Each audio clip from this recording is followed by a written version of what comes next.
going on? What's going on? It's your man Chris B, back again with another video to share. I'm hearing all over YouTube and social media that Black people are waking up. We waking up, y'all. Waking up to what's going on, waking up to things that our government is doing. And I figured since we are waking up as a people, won't you follow me down the rabbit hole and we can see where a lot of this stuff is coming from. And in doing that, maybe you can understand what Trump is going through, because he was fighting both these people on both sides of the aisle that hated him, which is the establishment, AKA the swamp and deep state. Now, these race baiters and everything out here that's making a whole bunch of money off of keeping Black folks divided off of issues of color, you need to know that these people could care less about your race baiting. In fact, you do their bidding for them. They laugh at you. This is some of the real meat and potatoes. And, you know, for those that don't know, you know, Alex Jones may not be your cup of tea, but he did make two important videos that I think Black folks should pay attention to because it concerns you. Really, it concerns all of us because this is the plan for all of us. Let's go.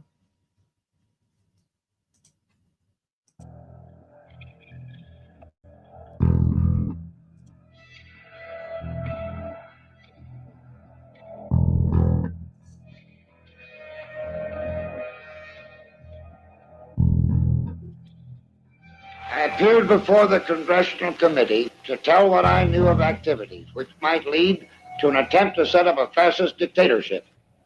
The potential for the disastrous rise of misplaced power exists and will persist. The very word secrecy is repugnant in a free and open society. And we are, as a people, inherently and historically opposed to secret societies, to secret oaths, and to secret proceedings. President Bush signed a formal agreement that will end the United States as we know it. And he took the step without approval from either the U.S. Congress or the people of the United States. The secret organizations of the world power elite are no longer secret. It's known as the Bilderberg Group. Could their objective be world domination? I'm Jim Tucker. I've chased Bilderberg for 30 years. I'll never give up the chase. Bilderberg plan for the whole world is nothing less than world government. I'm not comfortable with that at all. Who elected these guys to run the planet? They are the elitists. They feel they should run the world for their own selfish interests. Now we can see a new world coming into view. A world in which there is the very real prospect of a new world order. Bilderberg is making great progress toward a world government, and only an educated, informed public can stop them in their tracks. David Rockefeller admits in his own memoirs that he wants to destroy the United States. He's a traitor! It's good to be back at the Council on Foreign Relations. As Pete mentioned, I've been a member for a long time and was actually a director for some period of time. I never mentioned that when I was campaigning for re-election back home in Wyoming. Let us never tolerate outrageous conspiracy theories.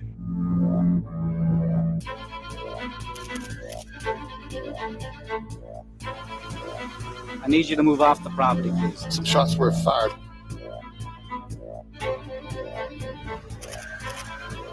There's Bilderbergers right there.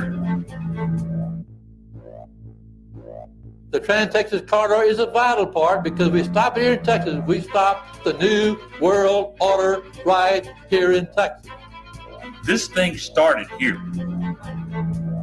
And to save this country, we kill this damn thing here.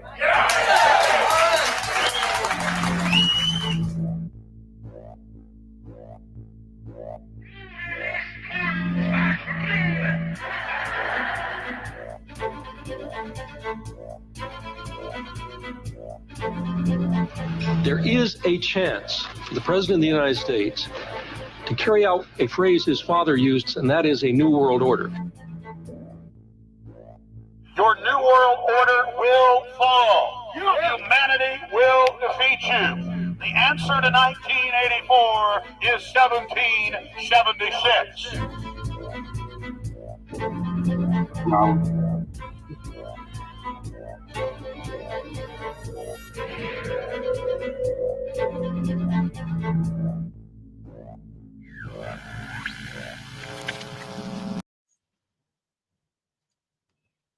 Now, this first part, this introduction part, is really, really all I'm playing of the videos, like the first 20 or so minutes of each video.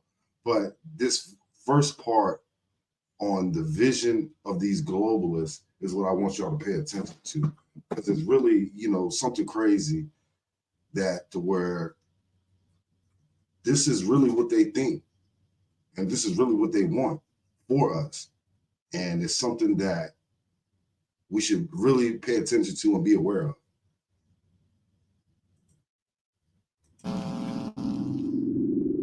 In the near future, Earth is dominated by a powerful world government.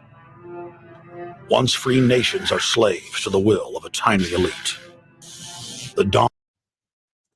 Oh, and another thing I might add, this man made this video over 10 plus years ago, and if you listen, don't a lot of this stuff seem like it's going on today?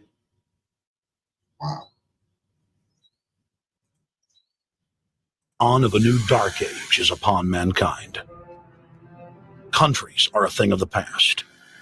Every form of independence is under attack, with the family and even the individual itself nearing extinction. Close to 80% of the Earth's population has been eliminated.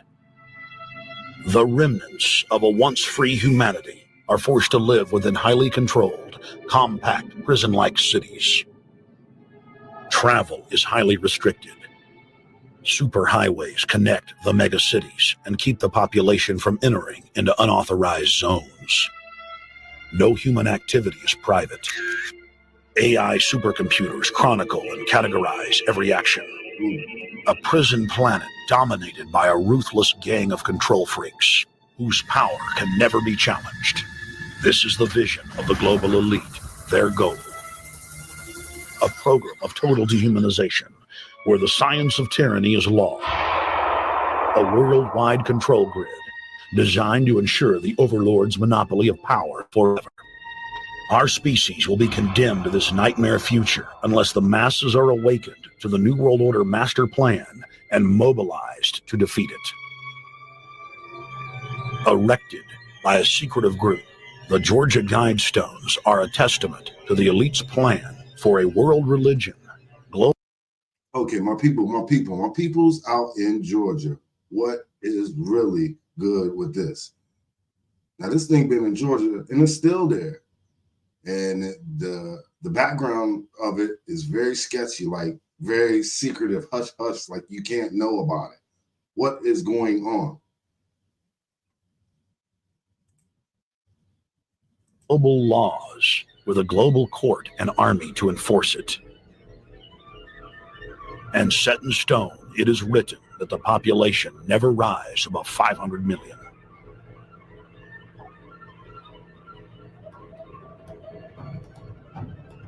In this film, you will learn how our world is truly governed. You will see how highly secretive roundtable groups interlock to form a global intelligence network. This group has been steering planetary affairs for hundreds of years. Now, in the final stage, they prepare for open world government. A goal tyrants throughout history have lusted after. Dr. Michael Kaufman is a published ecologist specializing in ecosystem research, forest ecology, and ecosystem classification. Dr. Kaufman played a key role in blocking the ratification of the Convention on Biological Diversity in the U.S. Senate. The concept of a new world order has been around for centuries. It's been receiving tremendous play over the last half of the 20th century. George Bush, the first senior president, George Bush, used it a lot in his speeches and really implies that he really wants to see a order in which we have a universal or a global type of governance. in which every human being on planet Earth is ultimately responsible to policies that are being formulated at the international level. It is a big idea, a new world order.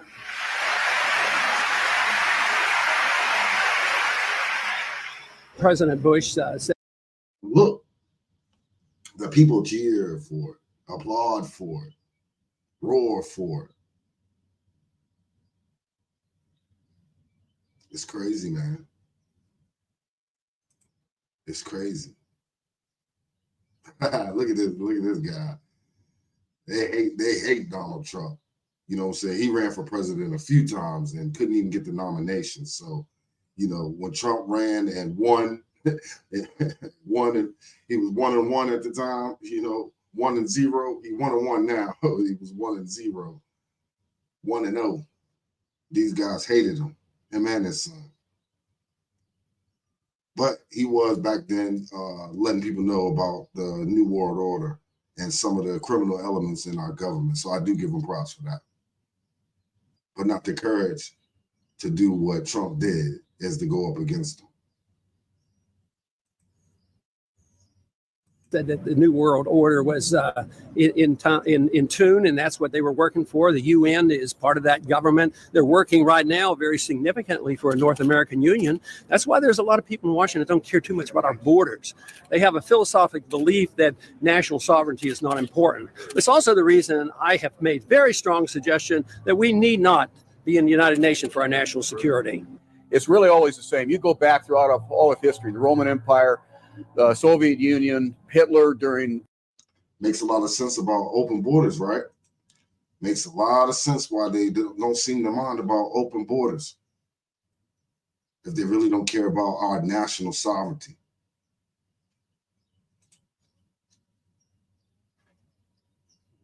The Nazism was always saying that it's going to create the utopia for the average person, when in fact, history always shows that it does exactly the opposite. Conquest and empire is as old as civilization. Babylon, Egypt, and Greece. They all built empires in an attempt to rule the world. The Roman system at its peak dominated the known world. Complex governmental systems were developed to control diverse populations. During the period between the 15th and 19th century, new empires emerged and again waged war for supremacy. The nobility, as well as the thriving merchant class, were financed by a handful of private banks. Many of the great money houses would hedge their bets and finance both sides of a war. Sophisticated intelligence-gathering networks gave the financiers a clear edge over the governments they were slowly gaining control of. On the 18th of June, 1815, agents of the British arm of the Rothschild family looked on as Emperor Napoleon Bonaparte fought desperately to save his army from the jaws of a British-Prussian pincer attack. A Rothschild agent was able to get the news of Napoleon's defeat at the hands of Lord Wellington to Nathan Rothschild, a full 20 hours before the news reached London. Nathan, the head of the British arm of the Rothschild family, put out the rumor to the London Stock Exchange that Napoleon had won the war. Wicked. Stocks plunged by 98%, and Rothschild was then able to buy up the entire British economy for pennies on the pound. When the news of Napoleon's defeat finally arrived, stocks soared. Britain was now the undisputed ruler of Europe, and Rothschild ruled England. The already dominant British Empire grew even more aggressive. Her troops and bureaucracy spread across the globe. The sun never set on Britannia's holdings. The banking cartel funded, in fact, since about 1800, they have funded both sides of almost every war. And of course, they're getting the interest off of the loans that they've given the various governments and the wars that they have actually helped stimulate and create. By 1900, Germany was a rising force. and a leader of the Industrial Revolution. World War I, for instance, there was absolutely no reason to have World War I, except that it was an ideal opportunity for the banking cartel to make a pile of money by funding both sides of that particular war.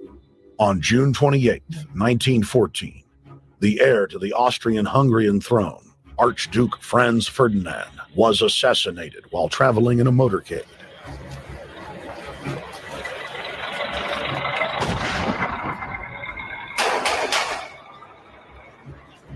The Black Hand, a Serbian secret society with connections to French and British intelligence, took credit. World War I had begun.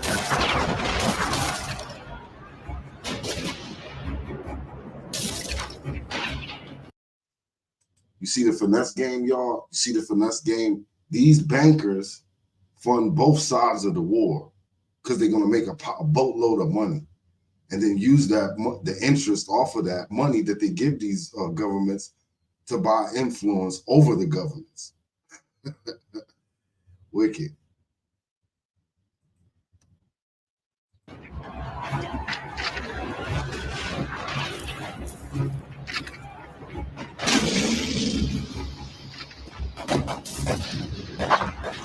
Armaments companies financed by Rothschild-controlled banks in Germany, France, England, and Austria bankrolled all the factions.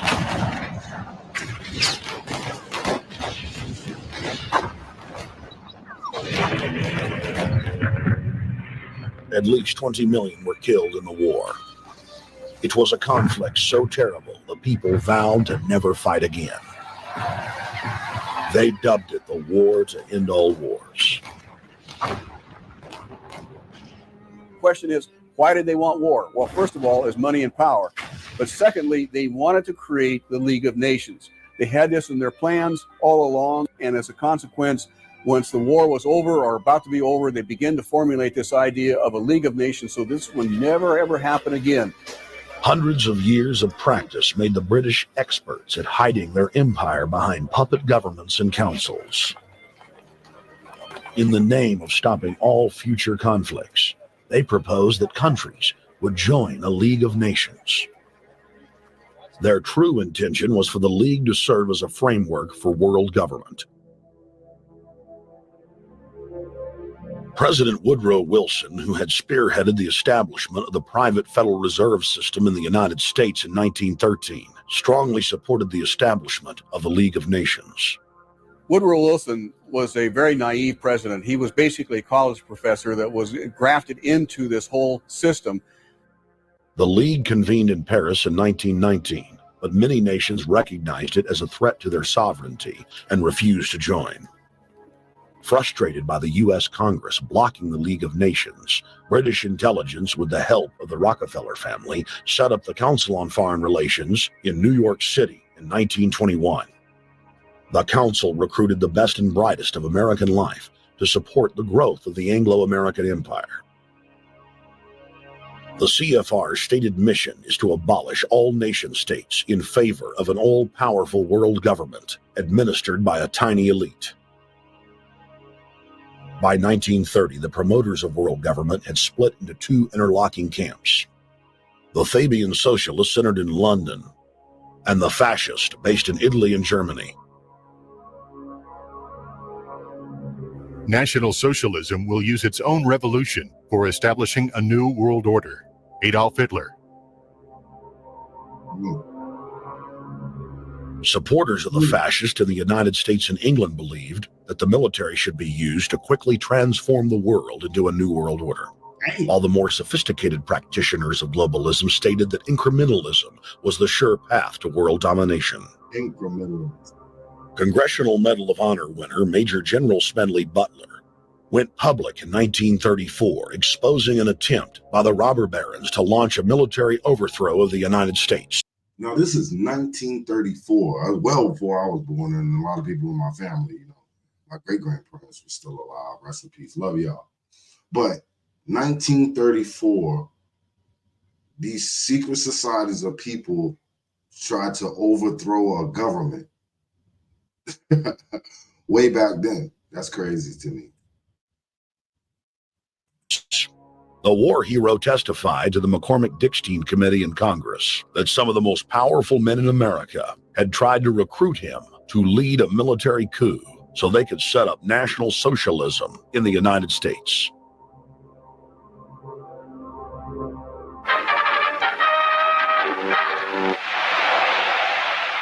I appeared before the Congressional Committee, the highest representation of the American people, under subpoena to tell what I knew of activities which I believe might lead to an attempt to set up a fascist dictatorship. I was supposed to lead an organization of 500,000 men, which would be able to take over the functions of government. The fascists had also made deep inroads in England. Edward VIII, King of England, was forced to abdicate the throne because of his public support for Hitler. Was es sich dabei nicht nur um das negative Problem der Bekämpfung dieser Lehre und ihrer Organisation handelt, sondern um die Durchführung der positiven Aufgabe der Gewinnung des deutschen Arbeiters für den nationalen Staat.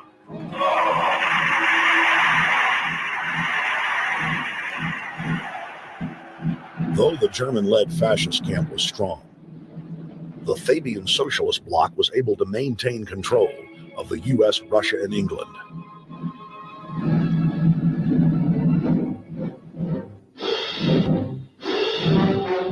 In the build-up to World War II, and during the conflict, the bankers again financed both sides, just as they had done with Napoleon.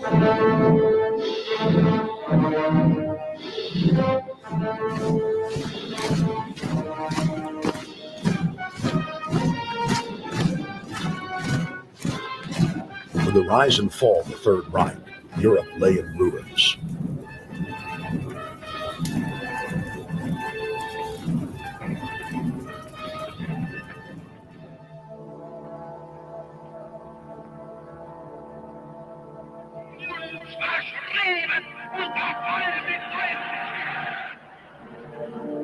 Once again, the elite claimed that only global governance could save humanity from certain destruction.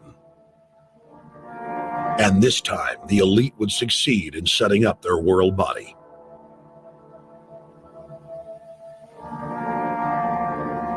In April of 1945, at the Presidio Naval Base in San Francisco, the United Nations was founded by the victors of World War II. The United Nations complex was then built in New York. So now this is 1945 now. Still before a lot of us was born, these people are putting this plan in place for world government. They can care less about your situation, care less about what you're going through. They want you under tyranny. And it's crazy to think that this plan has been hatched well before any of us was born. New York City, on land donated by John D. Rockefeller. Shortly after the elite established the United Nations as their base in the United States, the newly formed World Council quickly began work on the next phase in their plan, the incremental formation of continental superstates. The first step in their trilateral plan was the creation of the European Union. Unifying Europe had been tried many times and was extremely unpopular. Where Napoleon and Hitler had failed to accomplish their goals using force, the globalists would succeed using stealth. The British spearheaded the formation of the Council of Europe on May 5, 1949. The Treaty of London claimed to only establish trade ties between European nations, like NAFTA or GATT in North America. Its true intention was the formation of a European superstate.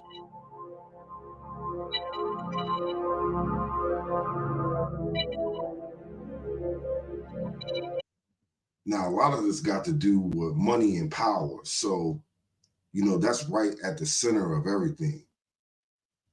So, that these people are truly wicked because they want to control everything about you. In 1954, the elite of the planet met in secret at the Bilderberg Hotel in Oosterbeek, Holland. The Bilderberg group would later admit that their mission was the formation of the EU. Once the EU was established, under the guise of trade deals, A North American Union and Asian Union would be formed. The three interlocking superstates form the core of the global government, while the United Nations would serve as a world regulatory and enforcement body over the third world subregions. The Bilderberg Group consists of the heads of all of the managing roundtable groups that steer individual countries. Picture the elite power structure of the world as a giant pyramid, with only the elite of the elite at the tip top of the capstone. The group has been so secretive that until the mid-1980s, the controlled corporate media denied its existence. Into the late 1990s, coverage only consisted of rare one-line mentions.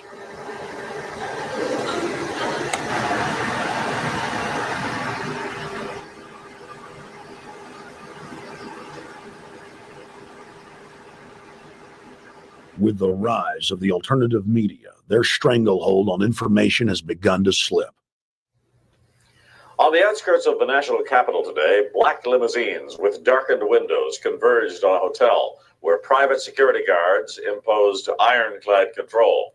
The limos carried royalty, political power brokers, and industrial titans to a secret meeting that will last all weekend. It's known as the Bilderberg Group.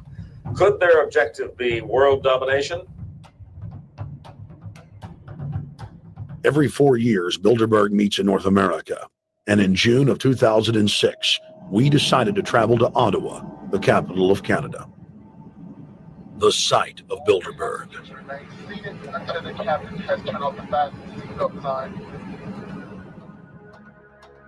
In Bilderberg's long history, many reporters attempting to cover the group have been harassed, detained, and even jailed. I jokingly reassured my cameramen that the horror stories we'd read about were probably exaggerated. I was wrong. Now, that was just one of his videos. You can definitely go and check out the full video on YouTube, In-Game, Alex Jones. It's not the original version, because the original version was like 3 hours long. So they chopped it and screwed it over the years. Alex Jones been censored out of this world. But it just goes to show you that this idea of world government and world dominance has been going on for a long time. And I think the problem today was 2016 when Trump got in. He messed up the timing of everything that world government wanted to do for society. Hillary Clinton was supposed to win that election and usher in all this stuff that's going on in 2024 back then. So by now, just think, they're saying it's 10 or 11 million people in the country illegally by if Hillary Clinton was president back then, it probably would have been 20-some million by now. So Donald Trump definitely messed up the timing of these people. But like I said before, you can go check out the rest of that video in game. We're going to get on to the next one here shortly. Now, we're about to go into the second part of the video, or the second video, where it ties into everything that's going on now, because you find out that the elites are, especially in our government, are part of the same gang. You think it's Republican and Democrat versus Republicans versus Democrats. They really are part of the same gang. They work hand in hand against us, the American people. So you can see easily why by the time that Obama came into office, the people were looking for change. And he was supposed to be that change. But as we now know, he wasn't that change that we thought for Black America. But I want y'all to see how this ties in to everything else that's going on today.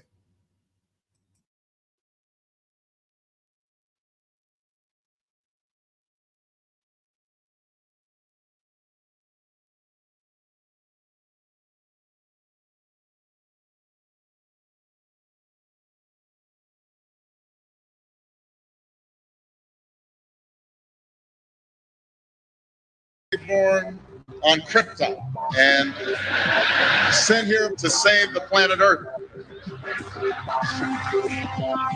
We cannot continue to rely only on our military in order to achieve the national security objectives that we've set. Now, I definitely remember that. I remember when Obama got elected and inaugurated. And I remember people on his inauguration day, actually black folks was crying. You know, they really, because, you know, in our lifetime, you was told that you would never see a black president. So you would see many black people that was crying when he had got elected. You know, it was crazy. Everybody somewhere between the ages of 18 and 25 will serve 3 months of basic training. We've got to have a civilian national security force that's just as powerful, just as strong.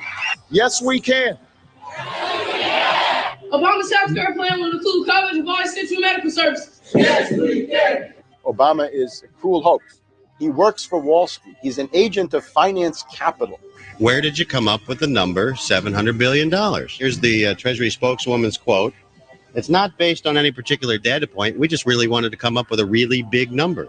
To Democrats and Republicans who've opposed this plan, I say, step up to the plate. A few members were even told that there would be martial law in America if we voted no. Secretary Henry Paulson is no George Washington. I don't think anyone questions, Mr. Kashkari, that you're working hard. Our question is who you're working for. Obama pledged that he would resume the Security and Prosperity Partnership talks between Mexico and Canada that President Bush initiated. The old boss is starting to look a lot like the new boss. Robert Gates is going to remain on the job as defense secretary for at least a year. Plenty of sources knew about this meeting, told us and others that it was at Hillary Clinton's house, but clearly it wasn't. We've got to give them a stake in creating the kind of world order that I think all of us would like to see. We see you causing a depression so you can blow out the economy and consolidate it. Notice all of them talk about a world order or a new world order. They reference a new world order. What does that mean? That means they want to establish a new world order from which all of us will live under. And trust me, it ain't good. Bankrupted. We know that you are enemies of free humanity, and we are here standing against your tyranny.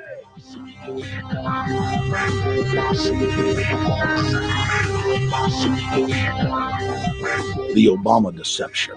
The truth strikes back.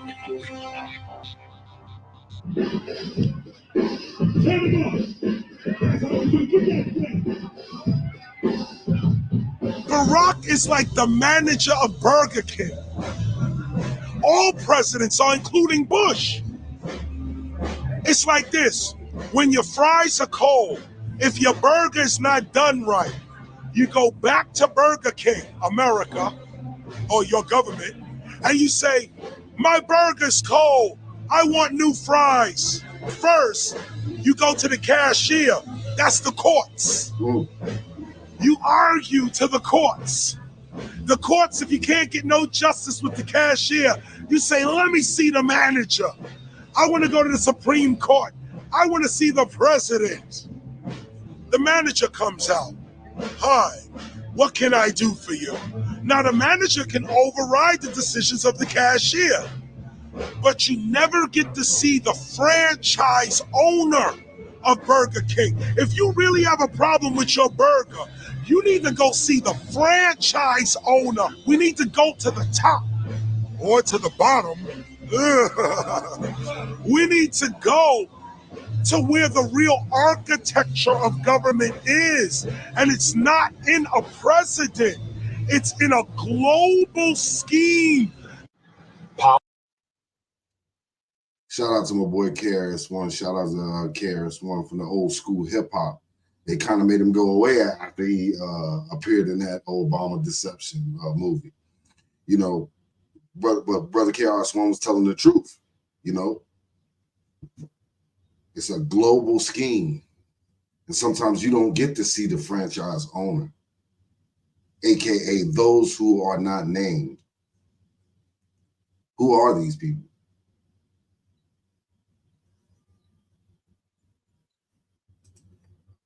Politics in America today is identical to pro wrestling.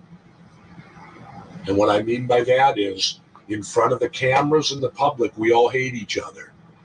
I'm going to kick my opponent's butt. I'm going to whale him from here to high water and beat the crap out of him. Yet behind the scenes, we all are friends going out to dinner. Went to dinner together. And it's all a work. All intermarried. Show business. It's showbiz. And that's what you have today in politics. The Democrats and Republicans aren't really opposed to each other. Left and right mean nothing. The only thing that counts is, are you working for Wall Street or you're trying to defend the people against the financiers? Money.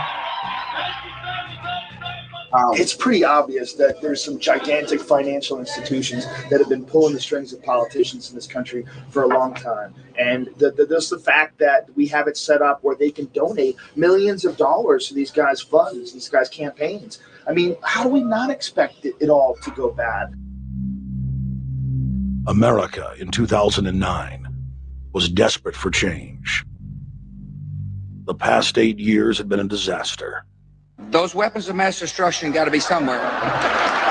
Maybe under here.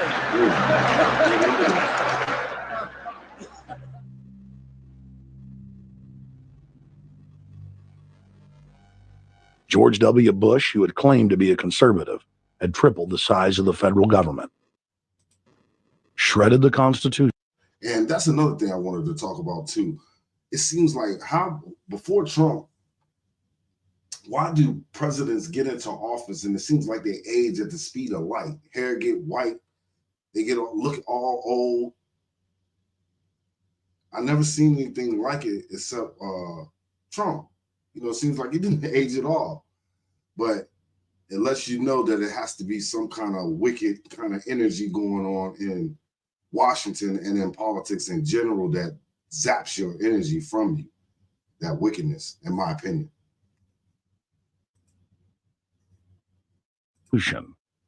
And destroyed the image of the United States worldwide. Nope, no weapons over there. Endless wars, over 1 million dead Iraqis, and more than 5,000 dead U.S. troops. The Patriot Act, warrantless domestic wiretapping and spying, the end of posse comitatus, the rise of the treasonous North American Union, a deepening recession sliding towards total economic collapse. These factors and other abuses had the American people in a state of panic for their future and the very existence of the United States. The elite were in trouble. The people were beginning to see through their facade, past their front man, and to the ruling elite behind the throne. Well, that's right. For the first time in U.S. history, both parties were universally hated. Congress had a 9% approval rating. The globalist agenda had stalled.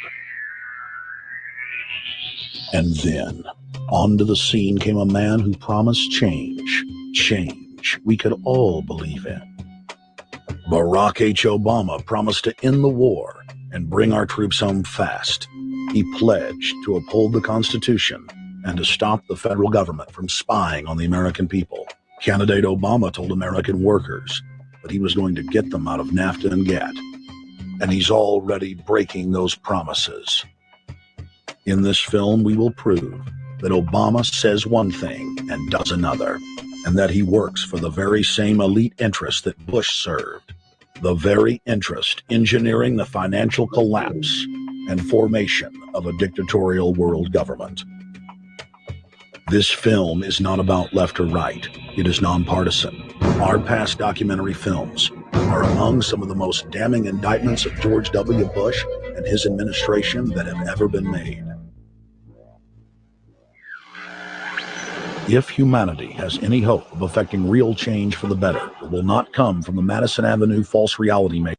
And I did realize though that they didn't have no problem pumping and promoting Alex Jones when he was going after Republicans and Republican presidents.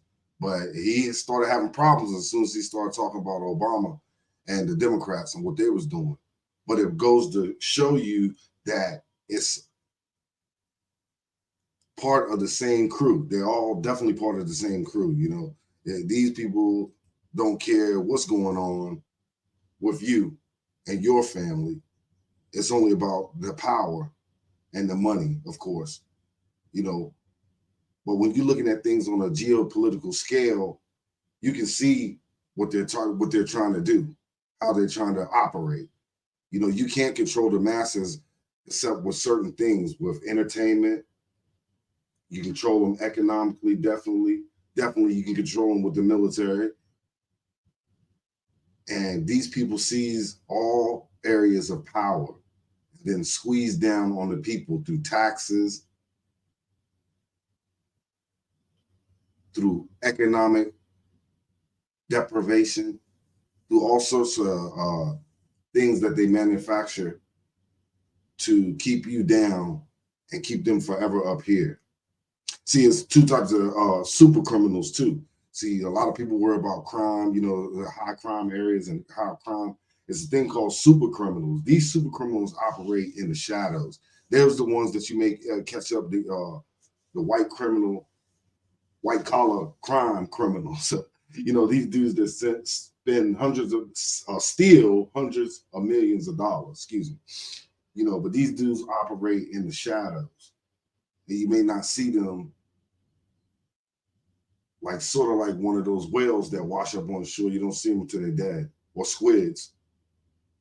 But these people don't show up until after the fact. And they answer to those who are not named. These are the billionaires that roam in the shadows that secretly control our world, but nobody talks about it. And they like it that way. You know what I'm saying? Some of them are the ones that sponsor these never-ending wars or get us into wars. And some of them just want to live their secret lives in the shadows. You know, they live in a world within a world. And some of them are anarchists. They want to watch the world burn. But that's the constant battle within those elites right there. Who wants the end game? They don't want to blow up the whole world and then not be able to enjoy the fruits of everybody else's labor, you know? So you got to look at what these people have in store for us. Makers who have cast Barack Obama as the savior of the world.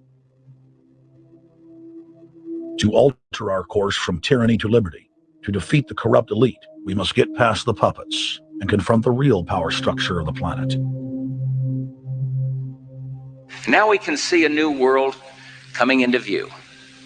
A world in which there is the very real prospect of a new world order. Webster Griffin Tarpley is an accomplished geopolitical analyst and historian. Among his scholarly works are the unauthorized biographies of George Herbert Walker Bush and Barack Hussein Obama. Since Bush, the elder, made his speech at the United Nations back in September of 1990 talking about the New World Order, I think I've become confused about what's actually going on in the world. The New World Order is a more palatable name for the Anglo-American world empire. It's the planetary domination of London, New York, Washington over the rest of the world.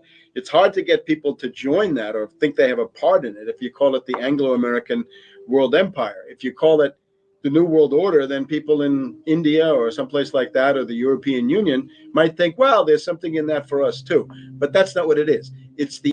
Now, here's where the race baiters will come in and say, see, that's proof right there. White supremacy. White supremacy rule the world.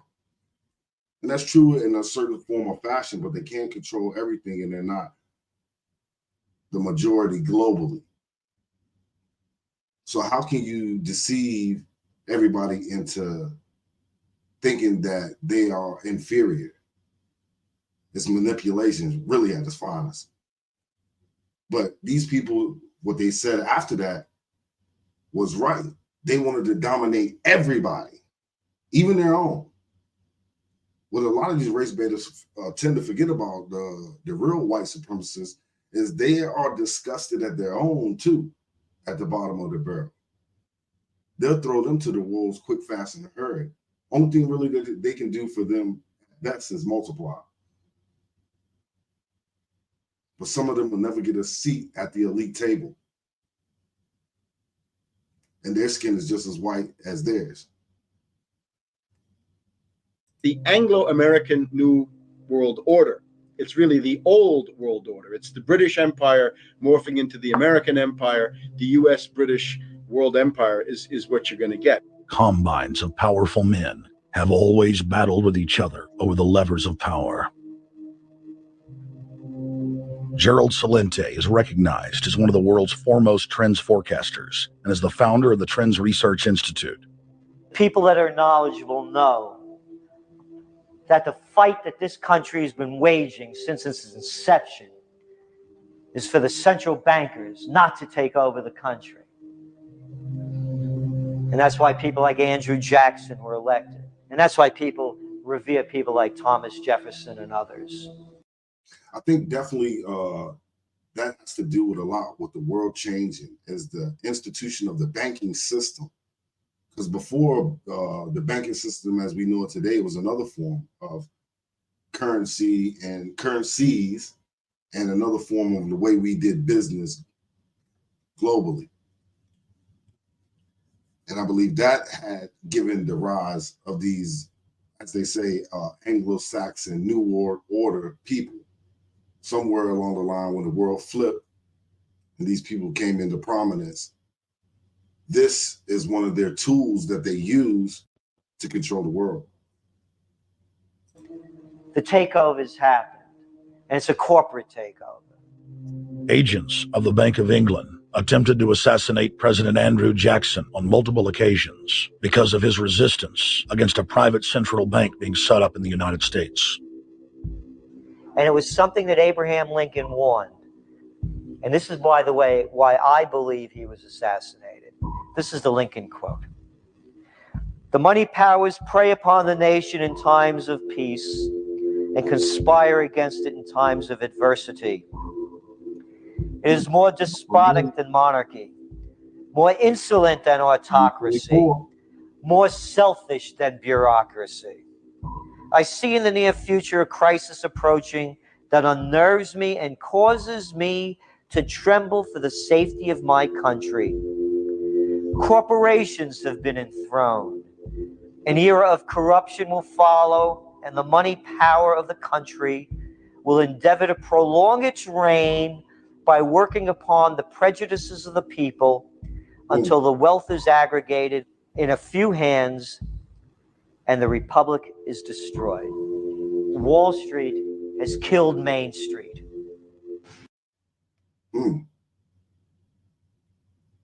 Sounds really familiar to what's going on right now in our country.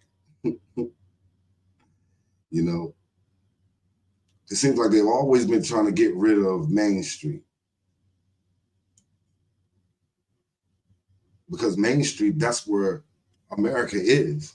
That's really like the heartbeat of America, is Main Street. But these big businesses and corporations and powers that be, they can't have a Main Street anymore for them to have their world government. And it really doesn't matter whether you're black, white, Asian, or whatever. These are the rules that they want to put in place for us. And I believe that 2016 changed a lot of things for the New World Order, the deep state, America, and the powers that be. Maybe forever, I'm not sure, you know what I'm saying? But in the 8 years of Trump being in the political scene, I believe it's changed that, or at least threw them off track of their course. You know, because this was all supposed to go on and supposed to run smoothly from Obama right into Hillary Clinton. Trump wasn't supposed to win. He was a joke. They was laughing at his candidacy when he announced that he was running. And up against Hillary Clinton, nobody had thought he really had a chance. You know, it was supposed to be a crowning of Hillary Clinton, but as history would turn out, it didn't go that way. But this is a look back at the systems that they were starting to try to put in place, even back then. So I know how unpopular it is to be seen as helping banks right now, especially when everyone is suffering in part from their bad decisions. I promise you, I get it. Up until about the Kennedy assassination and the beginning of the war in Vietnam, the United States is a very powerful engine for world progress. It's the assassinations, the Kennedy assassination, and the others in the 1960s, the beginning of the Vietnam War, and the beginning of the absolute domination of the Wall Street group over every other interest. Nobody else counts except the Wall Street money masters. That has now made the United States into no longer a force for progress, but something very different, often a force for destruction in the world. The military-industrial complex has taken over the country along with the Wall Street gang. If you look also at the people that Obama has put on his appointments list, it's all Wall Street. It's government of Wall Street, by Wall Street, and for Wall Street. There's nobody from heavy industry. There's nobody from the auto sector, nobody from Silicon Valley, nobody from big oil, nobody from defense, no labor, no women, no retirees, no small business, nothing. It's pure Wall Street. The only people who have a voice in Obama's councils are Wall Street finance oligarchs. That's all there is. Nobody else counts for anything under Obama. It's the most extreme Wall Street administration we've ever had. See, when he said extreme, you know, that's definitely what Obama meant. He was ushering in the radical left agenda. And the radical left wing, because see, the Democrats used to lean more moderate, but when Obama came in, it opened the rise of the radical left party to come in with that new agenda that took over the Democrat Party. And they kind of pushed out all the Democrats that lean more moderate or towards the middle. And you had to go with this radical new agenda.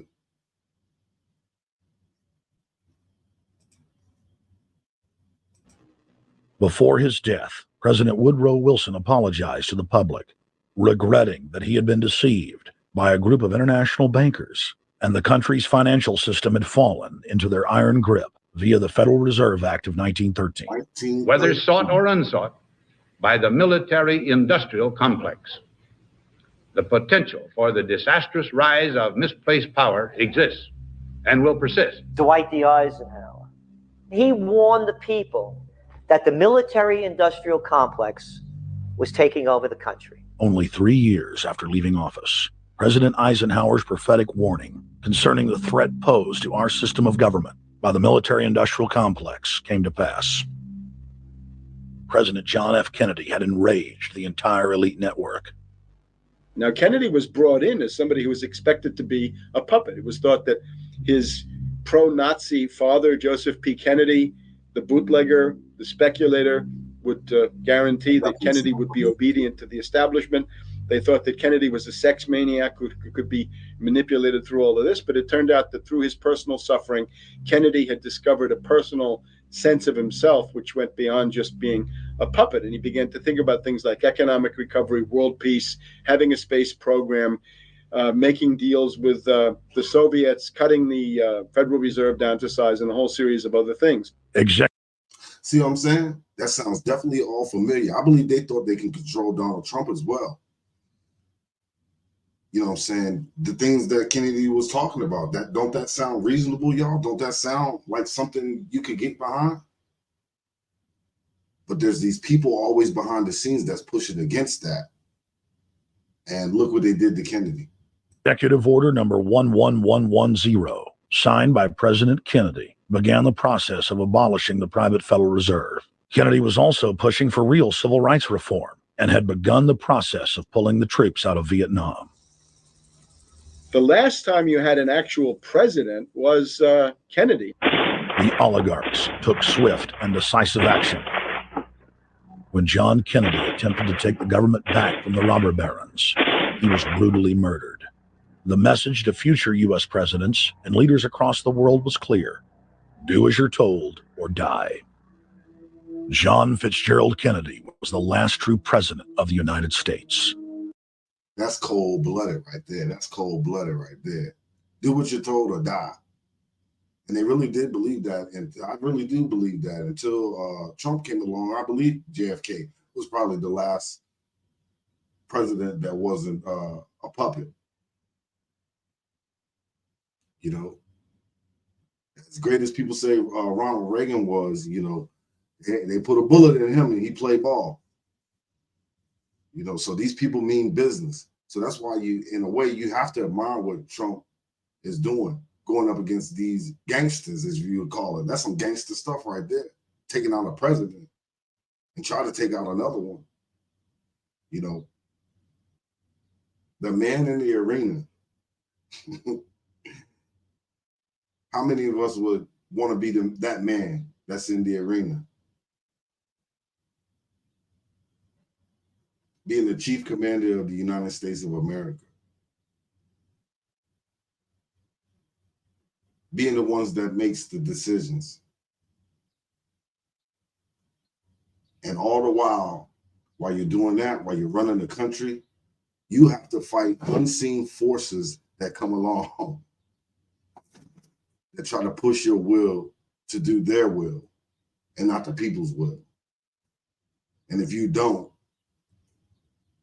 you face some cold-blooded stuff. And until the globalists are removed from power, we will never have another real one. The other thing about the American presidency you've got to remember is that this is a puppet post. It's automatically going to be a puppet post. The idea that Obama is somebody who's going to come in and exercise real authority when he's obviously been chosen and given everything that he's got by these financiers. Presidents are now little more than corporate pitchmen who take all the political heat, while the controllers remain in the shadows, safe from public scrutiny.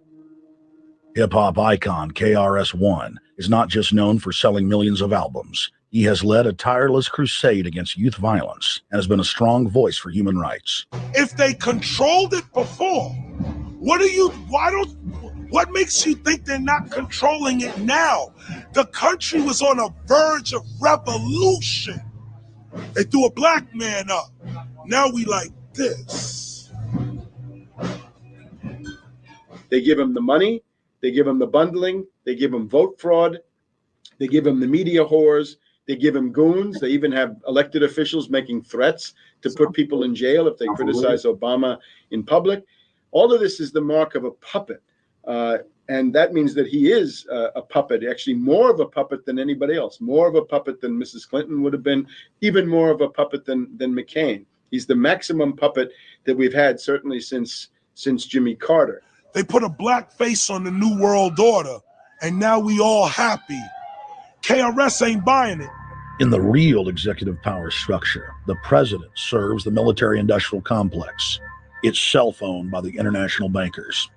If there's a revolution, the population just throws out the prime minister or president. The elite stays in power because the public is never aware of who the real enemy is. In Evian, France in 1991, standing before the Bilderberg group, the apex of the world government power structure, David Rockefeller defined the New World Order as a system of world government serving the international banking elite. For decades, the banker-owned media would attack anyone who dared to warn the public that a dictatorial world government was being constructed right under their nose, and that national sovereignty was being deliberately destroyed. And you know, you need to look and check out all these names of the corporate media and who they're controlled by. It's crazy. But this is what these people do. Now, after years of denial, the media and the elite themselves are proudly announcing that not only is world government real, but it is the answer to the financial crisis that they carefully engineered. Suddenly, the Wall Street Journal tells us that the North American Union is here, and that getting rid of the dollar for a common currency with Canada and Mexico is good. The Financial Times of London, published by a member of the Bilderberg group, crowed that a dictatorial world government had been kept in the shadows for our own good, and that it was now time for it to emerge, from behind the curtains of national security. White House Chief of Staff Rahm Emanuel stated on record that they can't let this crisis go to waste.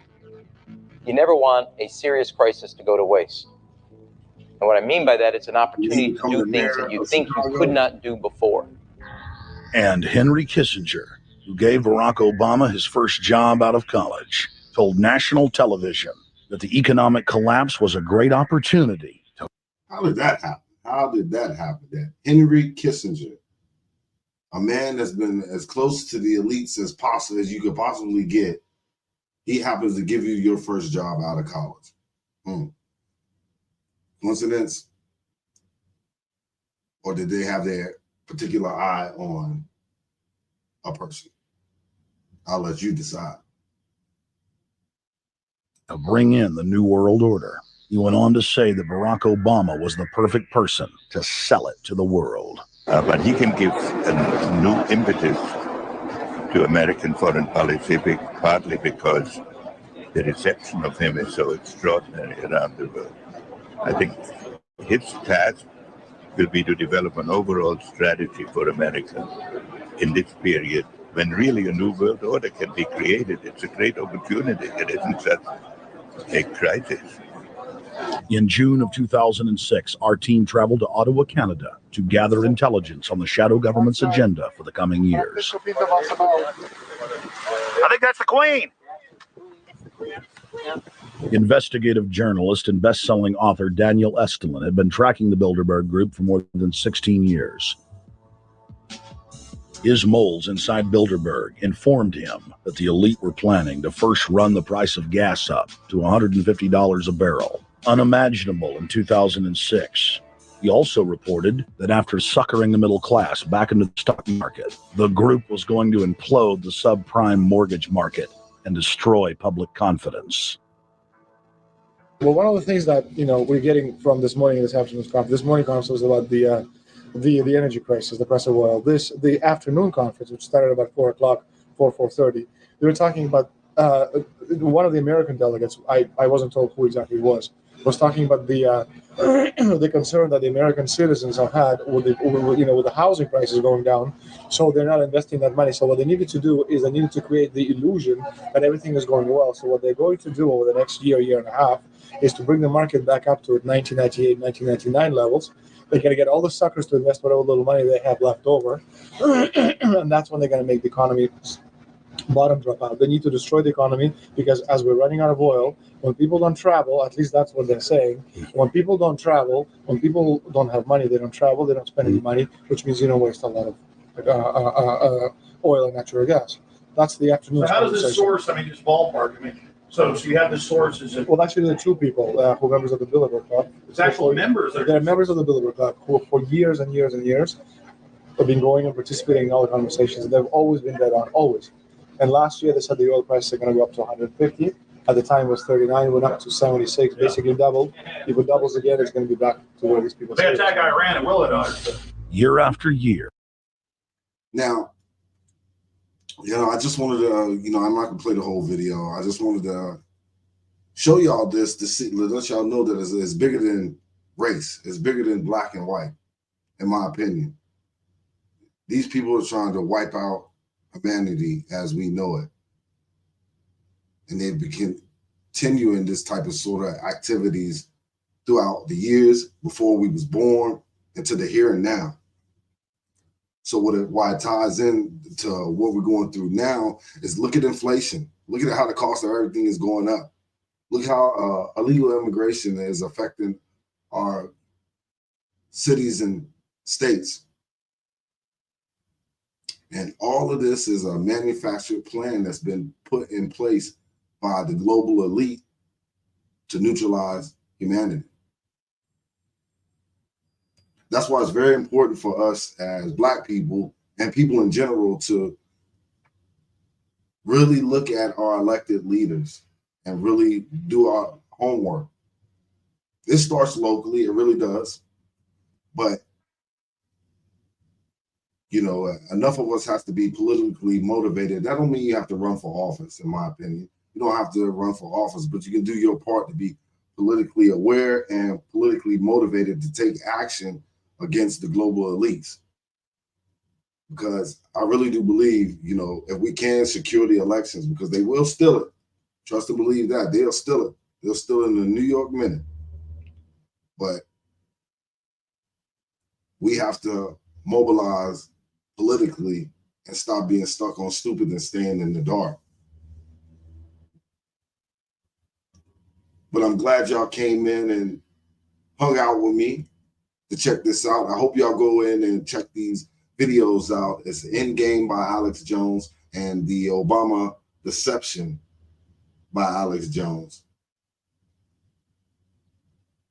Both of these videos are like 3 hours long, but you know, they on YouTube, they cut them down, they chop them and screw them. They actually buried some of these videos, so you kind of had to dig deep and look for them. So they don't want you to know these things, people. Hey, like I said, don't unalive me now. Don't unalive me. I'm just trying to bring some awareness of what these people are up to. Doing my little part. But if you like this, you know, like the video, subscribe to the channel, and give your boy some love. I'm gonna holler back at y'all with some more videos. But for now, peace.